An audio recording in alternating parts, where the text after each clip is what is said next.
Sorry. I was just going to reflect on my own experience as a critic. I've lived both in New York. I live in Texas now, and I have 2 points. One is to David's point about user-generated media catering to the common denominator.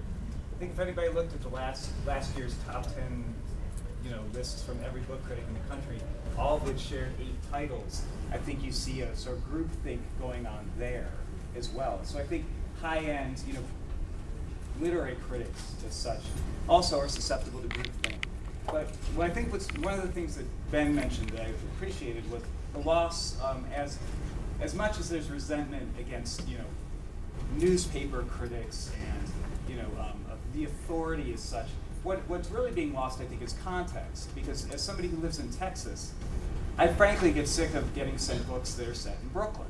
I want to see more books set in where I live, and I've lived in a lot of different parts of the country.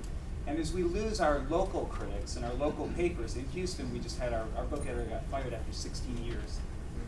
We lose coverage of those books, and suddenly I'm reading everything is from the Washington Post. The local writers in our communities, and those are new. The thing that gets lost is those aren't necessarily reviews. That's news to people who live in those places.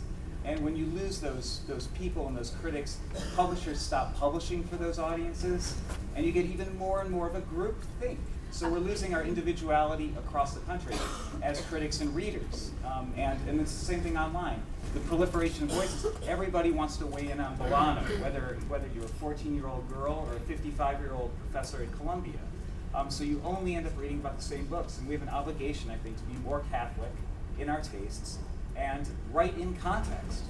I'd like to respond to that very, very quickly, just because I want to say one of the things I was so happy to hear about at the NBCC annual meeting, our previous panel, this is really part 2, was Gita Sharma Jensen at the Milwaukee Journal Sentinel talking about localizing her page, her section, and doing more with her local authors. I think that's so important, and I think that's an idea whose time has come. We're seeing it in other areas of lifestyle and arts coverage, and I completely agree. I would love to see something in DC, where I am, more about books that are, Thomas Mallon has a fantastic novel coming out next year on Watergate. Perfect. Can't wait to see that. So. Where was the last